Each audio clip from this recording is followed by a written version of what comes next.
My name is Dario Hasenstab. I have a degree in international affairs, and I'm here with Balder Hagritz, a former university professor of mine, as well as an IR consultant. And together, we're bursting the Western bubble. Today, we will analyze the fall of US foreign policy through the lens of the Western bubble, because while many Western societies have many strengths and significant weaknesses, in order to analyze these, we use the concept of the Western bubble. For the ones interested in knowing how we define this concept, make sure to listen to our introduction episode. Every episode of this podcast follows the same structure. In order to analyze each topic, we answer the following 5 questions. What are the facts, where we provide a factual basis for our analysis? What is the bubble, where we analyze the overarching problem of Western delusion? What is the personal bias, where we see how leaders, especially Western leaders, are affected by non-rational factors? What is the damage, where we look into how and why the Western bubble is harmful? And finally, what is the future, where we lay out how each topic might develop down the line. If you would like to know more about how this podcast overall started or who we are, also make sure to listen to our introduction episode. Today we will have a slightly modified version of the structure, as this is the second part to our overall episode, The Rise and the Fall of US Foreign Policy. Last week we already answered the questions, what are the facts and what is the bubble? And today we will focus on what is the personal bias and what is the damage and what is the future. This being said, let's get to it. Quickly summarizing the facts that we discussed last week. Again, if you have not listened to the episode, you should. We discussed first we discussed why we were talking about the United States. We looked into the origins of the US and kind of being born out of this identity, being born out of learning from European mistakes. Then we looked into why the 19th century was one that was under the radar, full of success economically, but also full of horrors such as slavery and the killing of Native Americans. Then we looked into the strength of the US Constitution and that implementation until then World War I, where for the longest time the US really tried to stay out until being dragged into it. Woodrow Wilson then proposing the League of Nations, very much still kind of based on the original idea of the US of trying to propose a model for living but not imposing it on anyone else. That then failed as well. Then we looked into World War II and how then here the United States got dragged into the role of a traditional superpower. And this is then where the bubble starts, which we will discuss in a second. And we have the Cold War, where the United States basically wins over the USSR and is starting to make a lot of foreign policy changes, which we discussed in great detail. And then we have the 1990s, basically the end of history. And then we ended the episode with discussing 9/11 as a sign for the United States that not all is good in the world. This was a very quick recap of what are the facts. And then we also answered the question, what is the bubble? Balder, very quickly recount for us, what is the bubble in US foreign policy?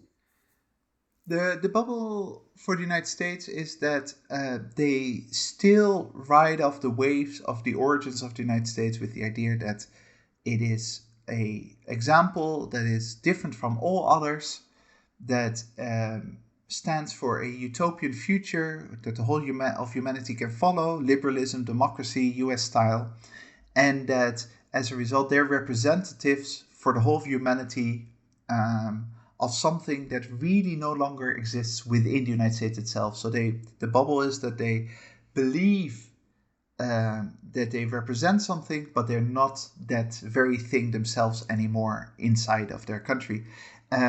They're behaving in a much more traditional, strategic sense at a foreign policy level, and internally there are very serious problems that go unaddressed and that make the United States much less than utopian, to put it mildly. And so in past episodes, we have discussed how the bubble is then shaping the individuals living within that bubble, which leads us to the third question. What is the personal bias? And I think at first we should focus here on an entire generation, or by now multiple generations, that have been brought up in this bubble that started very much with World War II and with the end of World War II. Balder, how can we describe this generation? I mean, how does the bubble that you just described influence their thinking when they are being brought up in this? Also, in the previous episode, we mentioned that for Americans, the term greatest generation refers to the generation that won the Second World War and right after, right? That built up the country to its superpower status. And I think what you see often with humanity is that once you feel that you're at the height of your success, when you become very successful, the actual hard work has been done before that, and you're no longer actually putting in the hard work at that very moment, right? So, whereas the success of the United States, the real productive energy that existed, very much comes from the 19th century and the beginning of the 20th century. In the second half of the 20th century, Americans feel the result of that. They feel the impact of that success, and they mistake that moment for their brightest, most productive moment. Whereas in reality, they're just riding off the waves of previous success.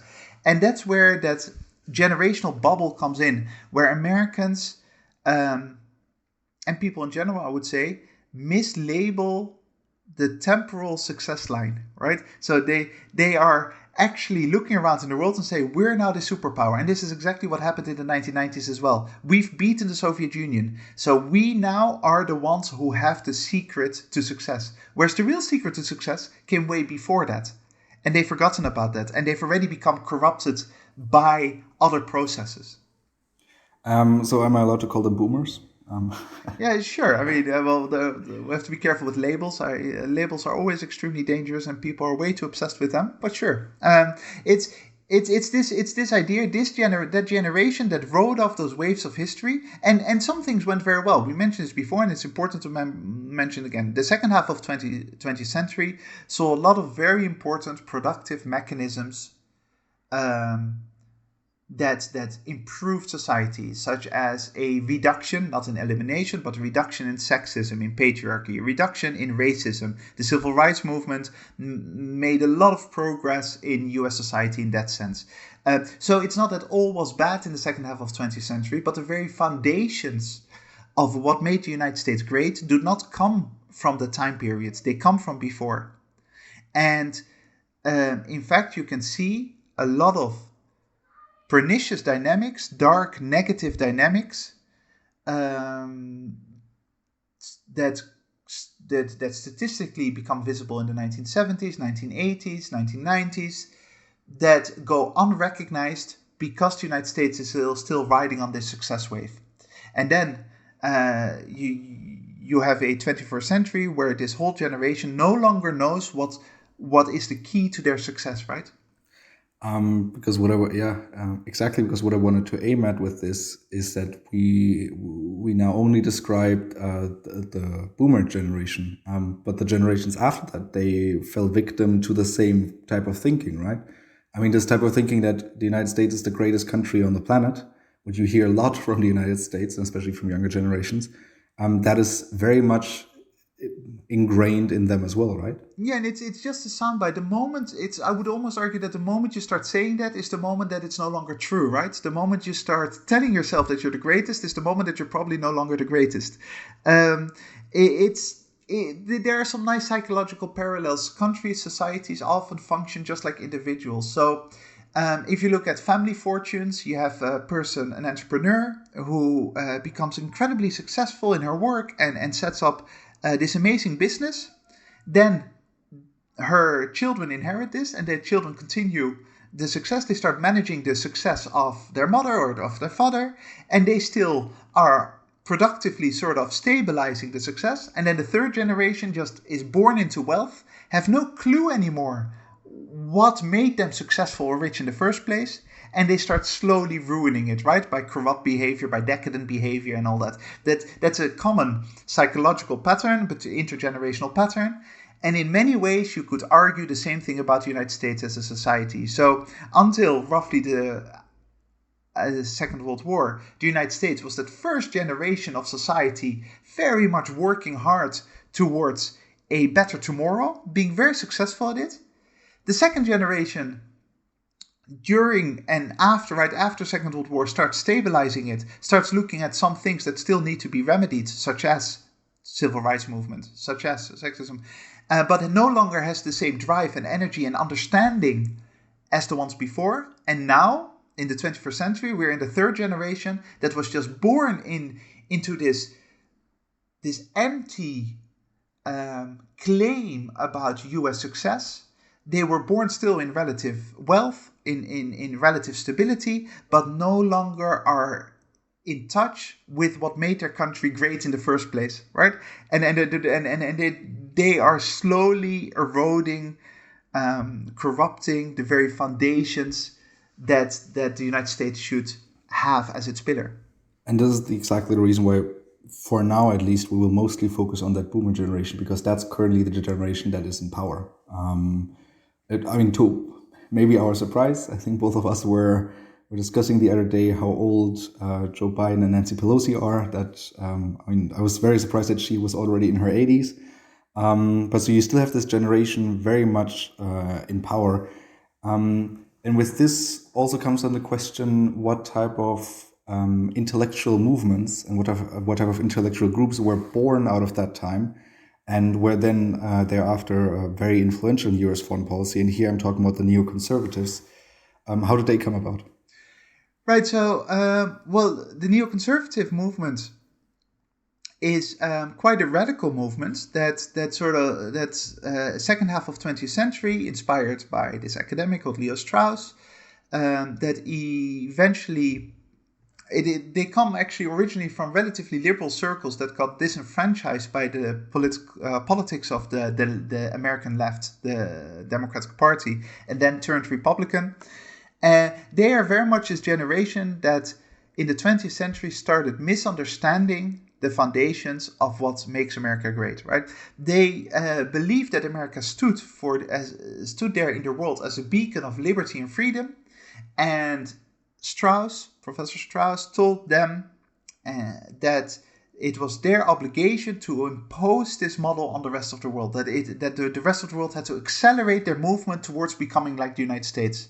So rather than understanding that American success comes from organic growth and just being a good example for the rest of the world, it became like an active, the idea became that US foreign policy was an active mechanism to make the world into the American image. And that then leads to these students of Strauss, these neoconservatives, going into politics.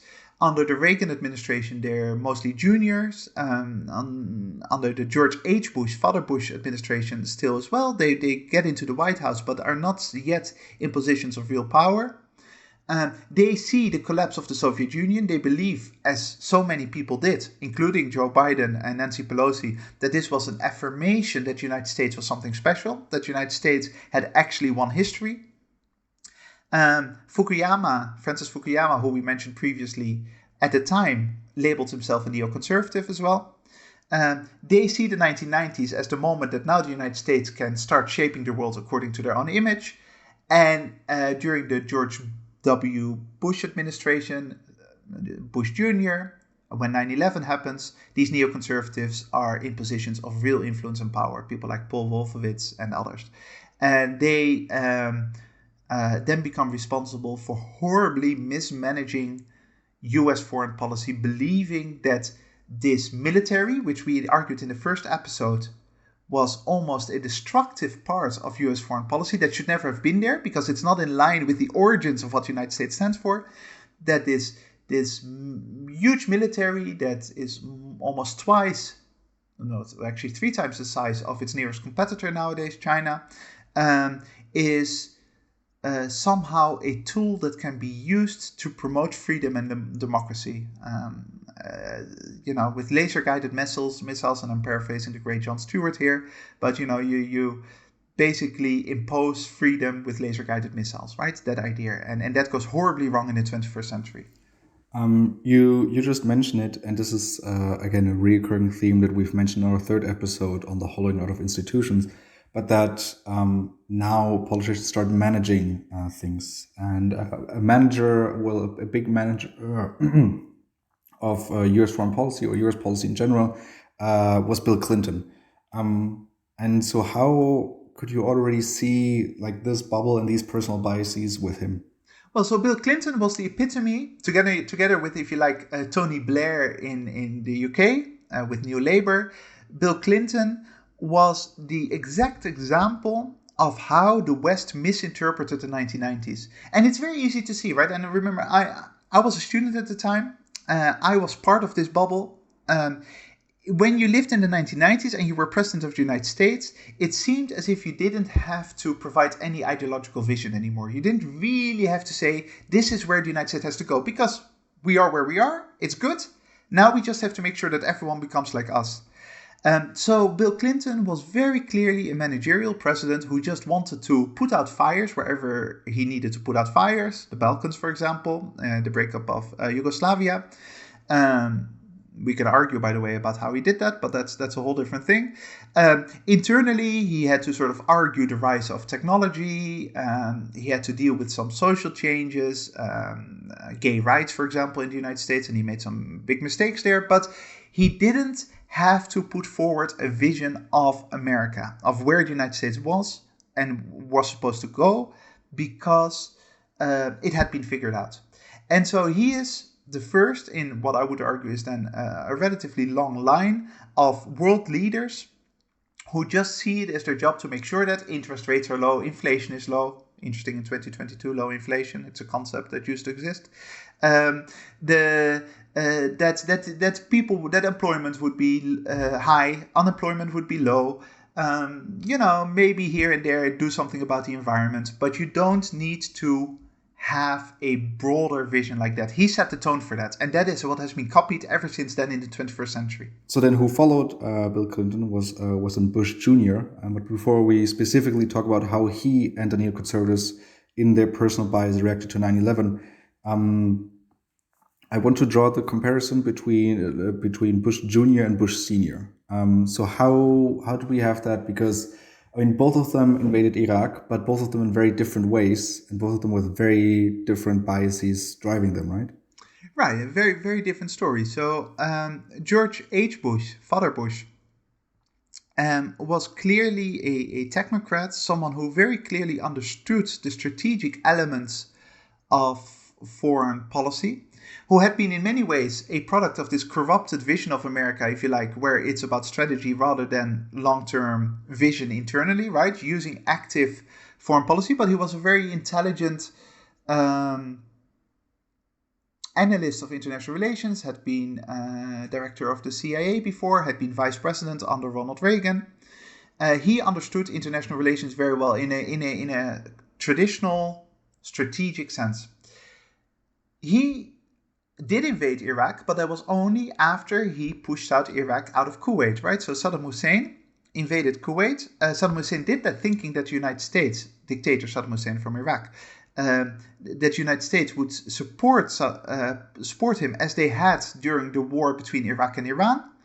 Saddam Hussein misinterpreted a world where the United States had moved on from supporting dictators and was now looking at itself as a leader of the free world and no longer was that interested in having unpleasant characters around, like Saddam Hussein.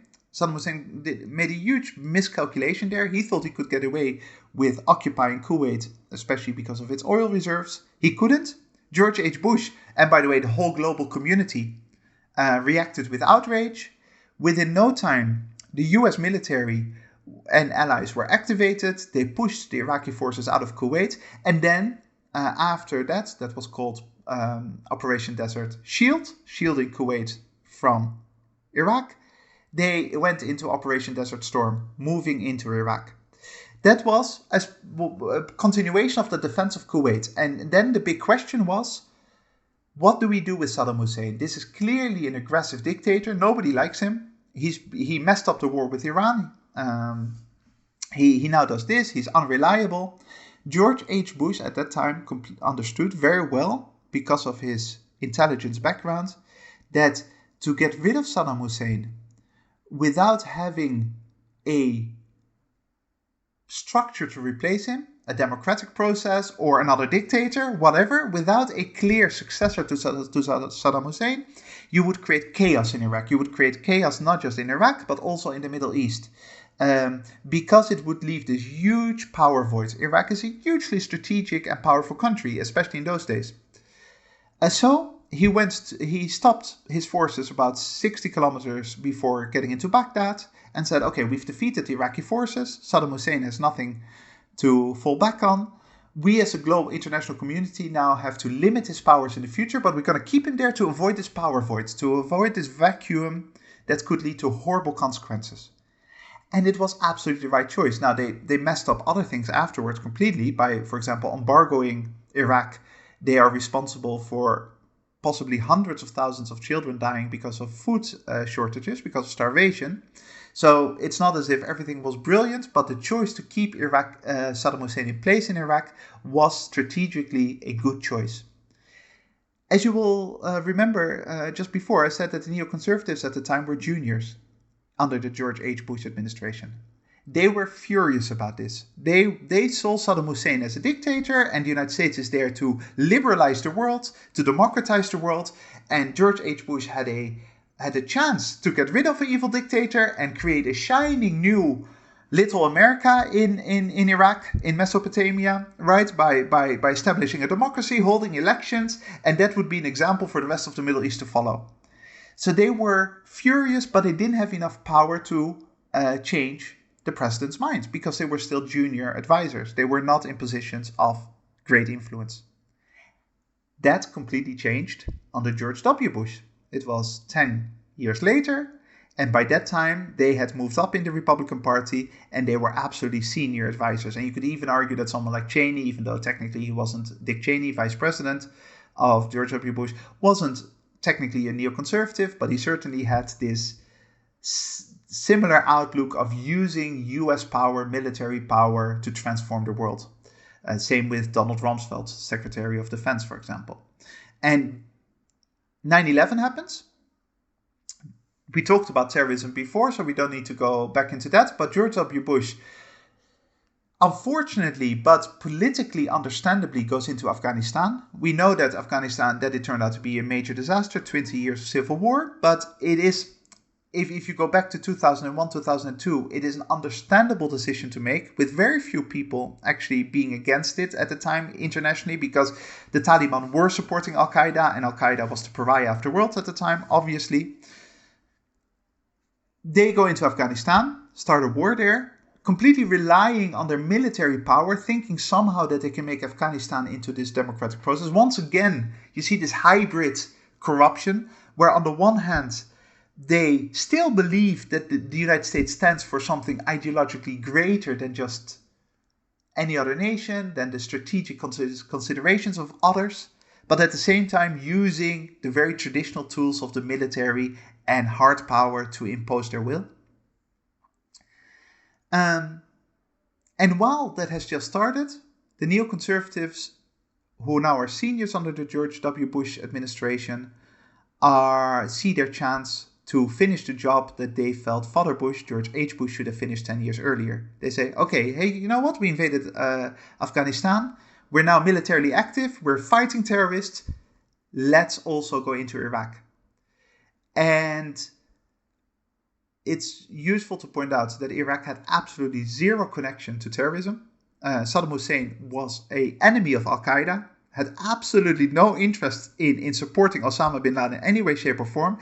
As far as we know, had no significant network that in any way could be interpreted as a terrorist global organization.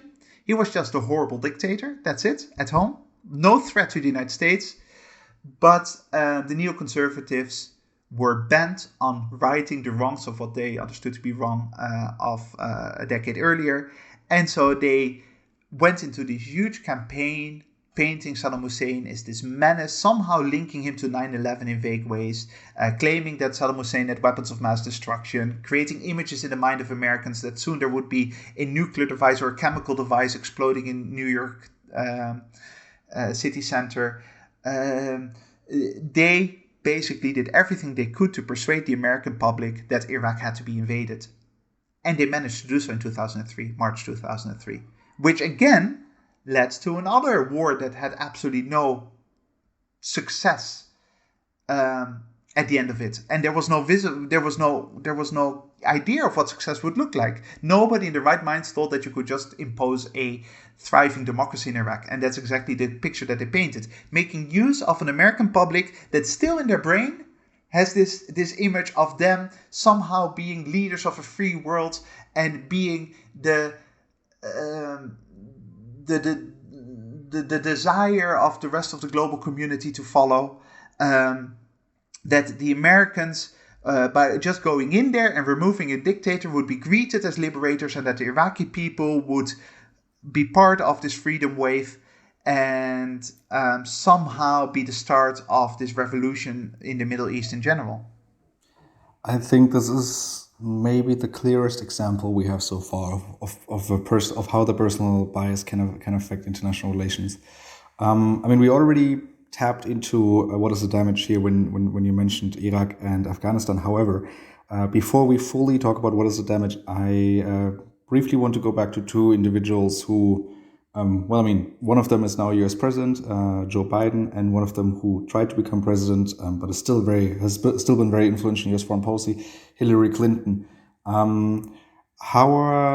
I mean, because those are very much children of that era that we discussed earlier, and of the bubble. And so how can we see the personal bias within them?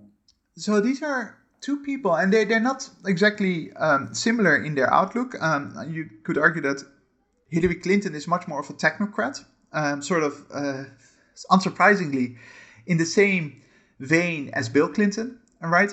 This idea of it's about managing liberalism and because we stand for something good, and now we have to deal with all the problems to make sure that the whole world moves into a specific direction. And then you've got Joe Biden, who's maybe a little bit less technocratic, but much more gung-ho about imposing democracy and freedom. He is very much a child who became a successful politician again in the 1990s, those all important 1990s.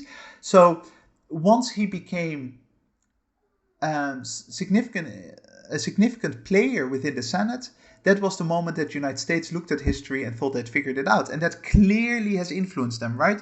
It has clearly made him believe this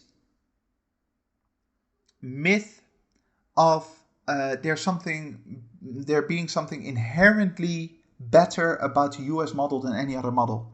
He's a strong believer in that, and he strongly believes in imposing that. Now, we just talked about neoconservatives. Who was the main, or at least one of the two or three main advocates of the Iraq War among the Democrats in 2002-2003? Joe Biden. He was a huge supporter of the invasion of Iraq.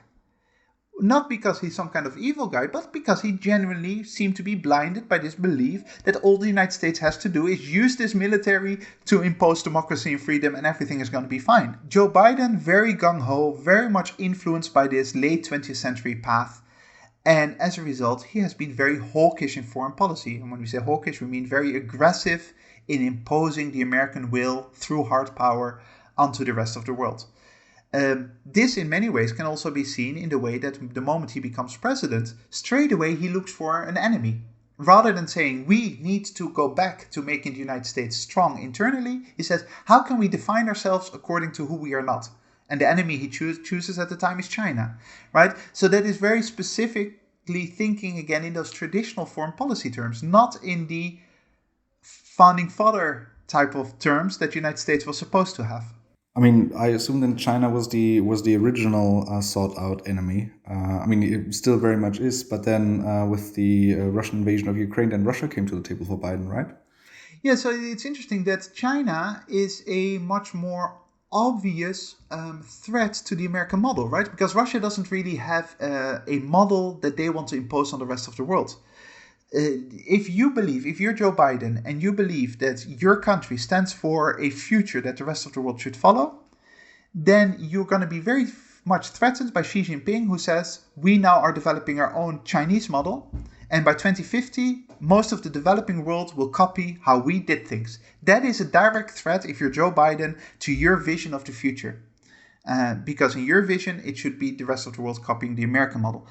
Putin has absolutely no interest in the rest of the world. Russia has no interest in the rest of the world. They are interested in very traditional power play of Russia just being strong, right? And Russia being respected and Russia being influential. That is what Putin cares about. He has absolutely no time to spend on thinking whether Argentina one day should follow the Kremlin way of doing politics. It's not on Putin's radar. It is on Xi Jinping's radar.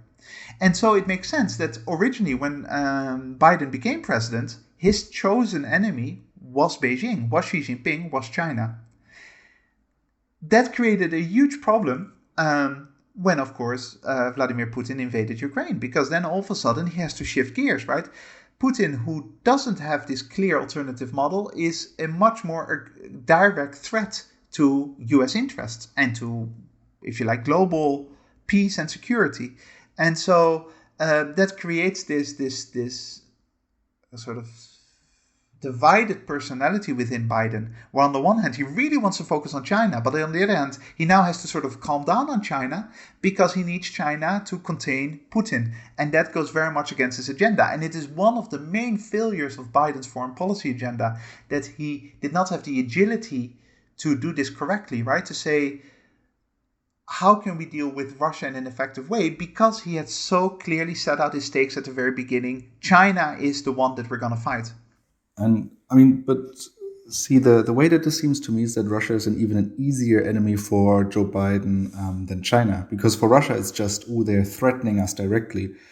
And to counter this, you can resort to very old school and easy ways of just countering someone else, another country's influence. But when it comes to China, he actually has to propose a model that will be more convincing than what the Chinese are currently proposing to the world. That's true, but keep in mind that in Biden's mind, the model is already there. He doesn't feel the need to really revise the American model, right? So you're right that in reality, if the United States wants to fight this ideological war, say China has got it wrong, we've got it right, the world should follow us, humanity should become like the United States, then that would require for the United States to spend an awful lot of time and effort on strengthening its own internal dynamics, right? That the dynamics of increasing income inequality, crumbling infrastructure, increasingly corrupt political systems, those kind of things. But that is not something that Joe Biden is particularly worried about. I mean, he has tried to invest in infrastructure, but that's again more managerial than visionary, because he believes that the United States is just inherently good and has it inherently right. It's just that from his psychology's perspective, China is a much bigger threat, because he understands that Russia cannot invade the United States, cannot be a military, military rival to the United States. They've got nuclear weapons. That is a problem. But beyond that, the United States doesn't have much to fear from Russia, but they do have something to fear from a world that looks at China and says, hey, hang on, actually you're doing much better than we thought, and the United States is doing much worse than we thought. So from his perspective, China is disrespecting this American dream that exists. You have to, from a purely strategic perspective, but that is not only Biden's mind. Russia is obviously a much easier enemy. It's completely obvious that Russia can also much more easily be portrayed as this dark dictatorship, right? With Putin invading countries right, left, and center. I mean, if you want to start exaggerating and if you want to start painting a picture, then Russia would be a much easier target. And that is exactly what the West has been trying to do ever since the invasion of Ukraine. But it is difficult because Russia has absolutely no interest in competing with the West when it comes to global ideology. Yeah. See, I think especially your last point on Joe Biden is a very good way to then summarize and end kind of the part about what is the personal bias. And that this moves us on to what is the damage. So you mentioned earlier that by having a big military, you are at some point you will use it. If you have the military means, you will use it. And this already started during the Cold War with a certain level of hypocrisy. Here we want to discuss then the United States basically sleepwalking almost into Vietnam. Right, there's this expression, right? If you're a hammer, then every problem looks like a nail. So you can just bang on it and it will solve itself, because that's what you do as a hammer. The United States after the Second World War has this huge military, and in an ideal world they would have built that military down. But if once it's there and you leave it there, and this is exactly what President Eisenhower, who wasn't a pacifist in any way, he was the chief of staff during the Second World War, military chief of staff of the armed forces. Then he became president. He warned for this, for the military-industrial complex. Once you leave it there, it becomes this tool that you are going to use as a country because it is at your disposal. On paper, it makes you look invincible. Right now, the United States spends something like $850 to $900 billion a year on its military, way more than any other country, about 40% of total global expenditure on the military. It makes you look very influential, very powerful, and you think that you can impose your foreign policy goals. Again, I cannot repeat enough how much this goes against the very essence of what the United States was supposedly founded for, right? This is exactly what they weren't supposed to do. But you have it there, and Vietnam is a very good example of that, where no one actually ever decides to start a full-blown war in Vietnam from an American perspective. It starts with some military advisors, it starts with a few soldiers here and there, a battalion here and there, and slowly during the Kennedy administration, it builds up. And then Johnson all of a sudden wakes up one morning, looks around and finds himself in a full-blown war in Vietnam, fighting the Viet Cong who are supported by the Soviet Union. It is the use of military that should never have been so natural to the United States. It should have been natural to Prussia in Europe. It should have been natural to the British Empire, at least the Navy. It should have been natural to Napoleonic France with the biggest military at the time. It should have been natural to the Roman Empire with the biggest military at the time. But it should not have been natural for the United States to do this because it's not in their DNA. It's not who they were supposed to be. And yet, this is exactly what's happened. And this is exactly what not only led to Vietnam, but also led to the ease with which Iraq was invaded in 2003. Exactly. So that's then obviously the second big point is you have the invasion of Iraq and Afghanistan, and here then let's focus on the damages that has caused. So obviously we're talking about huge damages on the humanitarian side. Apart from then the humanitarian suffering, what were some of the other consequences that this had? Because I don't remember, but I've read then a lot that especially Iraq, like the second invasion of Iraq, wasn't very popular among other world leaders, and there were huge demonstrations, civilian demonstrations, where people in the Western world went out on the streets protesting against the invasion, and then close U.S. allies did not partake in this. Yeah, it's putting it mildly, right? Whereas the war in Afghanistan, this was a year before, the world was still reeling off the pain and shock, just a pure shock of 9/11. And so the world was generally favorable towards invasion. A year later, in 2003, there was this huge movement against the invasion of Iraq, and the United States was desperately looking for allies, right? And there were some that they could always rely on.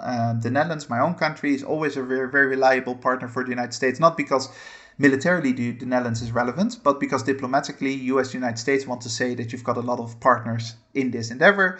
The same with Australia. I believe, and I'm not joking about this, that Morocco sent 50 monkeys for finding mines in Iraq. So they didn't actually send military, but they wanted to participate so that the United States could say, look, we've got Morocco on our side. Iceland, and I'm not joking here, sent one soldier. Enough for the United States to say we've got Iceland as a partner. But they were desperately looking for friends in the invasion of Iraq. Now, they had, of course, very fervently so, Tony Blair, who seemed to be on this holy mission, sacred mission to democratize the world. And so the United Kingdom was on that, but most other countries, including France, Germany, were very skeptical. There was this huge anti-American movement about what are you doing? Why are you now going way beyond the room that we gave you? We understood that you had to go after Al-Qaeda. We understood that you had to take action, that you couldn't let 9/11 happen just like that. But now you're taking it way too far. We've given you a hand and you're taking our arm, right? You're putting the world into a direction that we really don't want you to take us.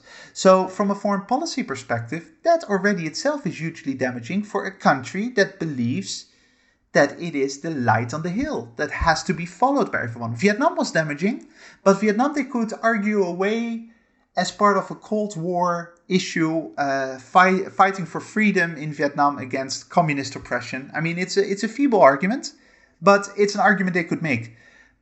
But there's no such argument to be made in Iraq. No one in their serious mind thought that getting rid of Saddam Hussein was going to be good for Iraq, and that somehow this was part of the movement that the United States should be leading. So they completely, well, I don't want to say destroyed, but deeply damaged their reputation. And this reputation is everything. And we've talked a lot about the military. But if you really look at the American project, and this goes all the way back to the 18th century, to the start of the United States, but certainly if you look at the success of the United States in the 20th century, first with this huge industry that allowed it to militarize during the Second World War, and then in its economic and cultural power to defeat the Soviet Union, real power of the United States, real influence, if you genuinely believe in this project, comes from soft power. It comes from its culture, it comes from its economy, it comes from the psychology of having this brilliant society that everyone wants to be part of, that everyone wants to live in. The American dream, everyone watching Hollywood movies, listening to American music. That is what has made the United States successful at a foreign policy level. That has allowed American diplomats to influence the world everywhere. Its military has not been a key to that success. In fact, in many instances, the military has actually harmed it very, very badly. Yep, I think so too. I mean, when it comes to just when you saw the United States leaving Syria, when Trump ordered that in 2018, 2019, you had these videos of people throwing rocks after them. You have U.S. flags being burned all over the Middle East as a sign of outrage. There's death. There's chance of death to America. I mean, that's where you see where then the military was basically deployed. And when you look at the influence of soft power, I mean, I myself am. I was the first one to sign up to a student exchange in 2015 because this is like, of course, the land of the free, American dream. I mean, this idea is being sold especially through Hollywood. I was very positive towards the United States, especially as a young teenager. But then when you grow older, and then you suddenly learn about well, especially the things that happened in the last 20 years when it comes to Iraq too, when it comes to Libya, Syria, there's just so many things where it makes it very easy to quickly criticize the United States and its foreign policy. It's very interesting what you're saying about you signing up to go to the United States as a teenager. So when I graduated in 1999, 2000, from university in the UK, I and many around me always thought that at some point we would live in the United States. Because we genuinely, we understood that the United States had some problems. This was the United States of Bill Clinton. There were some issues we weren't comfortable with. We certainly weren't comfortable with things like the Vietnam War. But it still was a land that promised a lot, and that sort of seemed more open to exploring who you were than good old Europe. You know, Europe being devastated by thousands of years of infighting, war, and, hierarchical structures. Now, if I fast forward and I talk to students at IE University, where you were a student as well, most often you hear people actually wanting to live in Europe. People don't want to live in the United States anymore. And I'm not just talking about Europeans. I'm talking about Americans who prefer to live in Europe. I'm talking about Asian students that either they want to go back to Asia or they want to go and live in Europe. African students, same. Either they want to go back to Africa or they want to live in Europe. Very few people are nowadays thinking, oh, I would at some point in my life move to the United States, which is a terrible indictment for a country that, first of all, has grown based on its openness to the rest of the world. Say, come to us, literally, on the Statue of Liberty. Come to us and we'll take care of you and you will be part of this amazing movement. Immigrants, we need you and you need us. And secondly, a country that says that it has the magic formula. That country doesn't seem to exist in 2022 anymore. See, and I think that I'm pretty sure I'm convinced, because I have these conversations with others as well. Would you want to? I mean, it's not as much about would you want to live in the US. Some people still say yes for maybe their 20s and for kickstarting their career. But then I always continue the question. I ask them, would you want to raise your children in the US? And I don't think that anyone here says no because of bad US foreign policy. but because of something else that we mentioned. It's this lack of a focus on an internal dynamic identity. It's the lack of focus on internal problems, where it's maybe not as much the crumbling infrastructure, but it's also internal divide. Like the increased politicization of everything. Shootings are also not helping. Where the United States has lost, its appeal for people to go there, because it's no longer a better place. It now even seems like a worse place off, where, maybe Europe doesn't have, or the European Union doesn't have the greatest companies and it doesn't have the greatest jobs, but especially with a generation that now more than ever seeks stability over anything else. I'm talking about the generation that has already lived through 9/11, economic crisis, refugee crisis, then a pandemic, and now a war in Ukraine. A generation that just seeks stability is not looking forward to moving to the US anymore. And I think that this is a very good indicator, maybe not representative. But these just this anecdotal evidence suggests that maybe the United States is losing a bit of what has made the United States in the past in the past 100 years. Which in many ways, for those, and I would certainly include myself in it, who have a lot of sympathy for, if you like, the French Enlightenment and the Western philosophical movements that led to a lot of the success of the 20th century, it's a tragedy, right, that the United States is not able to be this vanguard anymore for because Europe, it's hard for Europe to actually take over that role, even though a lot of people would like to live in Europe at the moment because of the issues that you mentioned. Ideologically, Europe has never really been shaped based on we're gonna be this light on the hill. Europe, in many ways, is Fortress Europe, right? We're comfortable. Europe is comfortable with being what it is, and really it wants to build a big wall around it and just live its life without interference from the outside. That's kind of the European attitude, because they are too damaged by their own behavior throughout history, too damaged by all the pain of colonialism and wars and suffering and infighting. And so Europe now just wants to be left alone. So if you believe that there is something positive in this Western model that comes from philosophers, German and French philosophers of the 18th and 17th, 18th and 19th century, then this is a sad observation, because it's not clear where any new light on the hill comes from. So here in the last episode, I drew I would call it provocative parallel between the United States and China, where both, the United States in the 19th century and China in the past 40, 50 years, were very much focused on themselves and not trying to engage with anyone else. Is Europe then doing the same? Is Europe, because, we identified earlier that one of the reasons for the United States' strength is because it did not want to get involved anywhere else. By Europe wanting to become a fortress, that they are doing something similar? Well, Europe wanting to become a fortress is the result of it being burnt by history. Europe has too long a history with too much violence, with too many mistakes, with too much destruction, to actually still have a drive, or even, if you like, the arrogance to say the rest of the world has to be like us. The only reason why Europe is sort of a promoter of democracy and liberalism worldwide is because it's sort of the little brother of the United States, right? But really Europe doesn't have this cultural historical drive, because history has been too tough. And don't get me wrong, too tough in many ways, right? Because Europe dominated the waves and they really messed it up. So because of its own mistakes, it has been a really rough ride, and now they just want to be left alone. What I find very interesting here about the parallel with China, though, is that I have certain doubts, and this is me going a little bit beyond my area of expertise, so I have to be very careful here.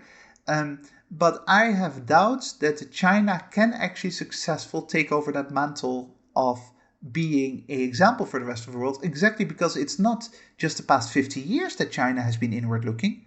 China has 2,500 years of being inward looking. They built the Great Wall of China not for nothing. They built it not just to keep the barbarians out. They kept it also to say to the rest of the world, hey, you know what? We're big enough. We're fine. We're not going to interfere with you if you don't interfere with us. And there are certain moments in their history that they did try.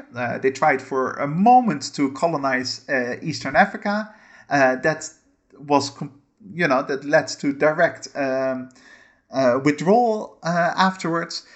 China has been very consistent, and that is consistent with its Confucian culture. It's consistent with its long path through human history to say, we are not going to impose our will on the rest of the world. It's not up to us. You do what you do, we do us. And so that very specific Protestant project that the United States started in the 18th century is very difficult to replicate. And it's very unlikely, I think, that China can actually somehow get close to being this example that the rest of the world will want to follow. The question is, will the United States be able to somehow recoup any of that glory, any of that image? But if they were to do that, they have to learn the hard lessons, and they don't seem to be learning those lessons. And with this, moving on to our last question, what's the future? What is the future for United States foreign policy? Well, it's going back to basics, right? So one of the main issues that has strengthened this bubble so much for the United States is that for too long they seemed successful. And when you seem successful, you stop critically looking at yourself. You stop working towards something, you can just lay back and be comfortable. And that comfort level, without critical analysis of what actually is the matter with the United States and how they should behave towards the future, has led to the current problems. So if you then look towards the future, the most likely scenario, if you like, and sometimes we use scenarios, is unfortunately that the United States that it's kind of too late for the United States to go back to its roots, right? Its roots of being a largely pacifist, not completely, but largely pacifist country that does not want to use its military, that does not want to impose its will, but instead works very hard to make its own country as successful, as free, as democratic as possible. That's those roots. And saying to the rest of the world, please come to us, we need you, we want immigrants. The very foundations of the success of the United States seem to be long gone.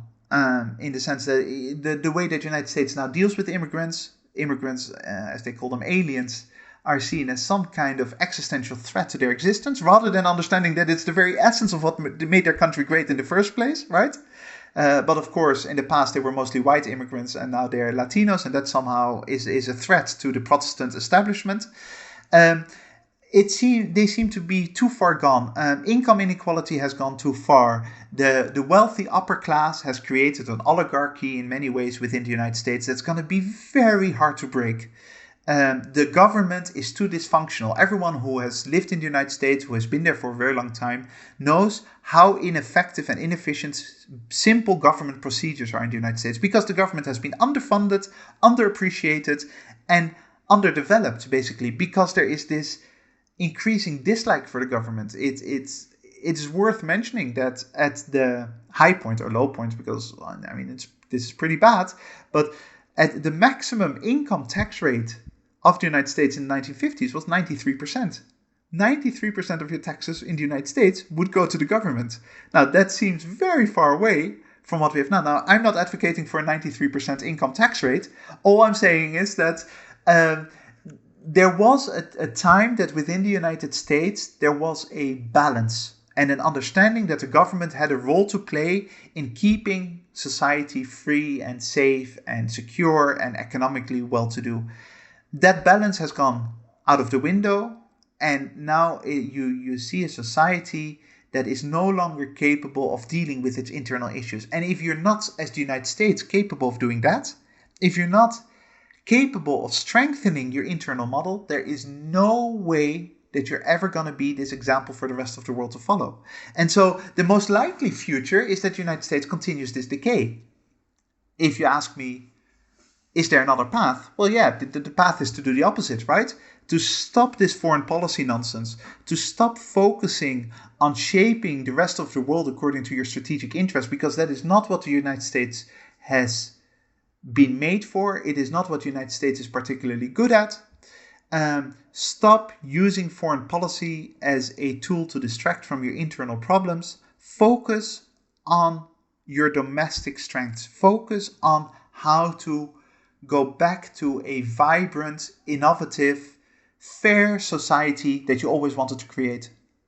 Well, this seems like a great moment to end today's conversation on the fall of US foreign policy. If you have any questions, comments, or regards, make sure to send us an email to jhasenstab@rayagroup.org, and we will try to incorporate them in our following episodes. Thank you very much to our listeners for joining us today. Make sure to join us again next week when we burst the Western bubble. This is it from my side. Balder, which closing quote did you bring for us today? I thought it would be appropriate to quote John Adams here, one of the founding fathers. And I know that a lot of people have problems with the founding fathers because people like Jefferson were slave owners, but they were also very intelligent people who set up an incredible model, and they knew themselves that it was likely that the model that is set up in the 18th century wouldn't last in the long term. And this quote by John Adams very much reflects that. I do not say that democracy has been more pernicious on the whole, and in the long run, than monarchy or as aristocracy. Democracy has never been, and never can be, so durable as aristocracy or monarchy. But while it lasts, it's more bloody than either. Remember, democracy never lasts long. It soon wastes, exhausts, and murders itself. There never was a democracy yet that did not commit suicide. It is in vain to say that democracy is less vain, less proud, less selfish, less ambitious, or less avaricious than aristocracy or monarchy. It is not true, in fact, and nowhere appears in history.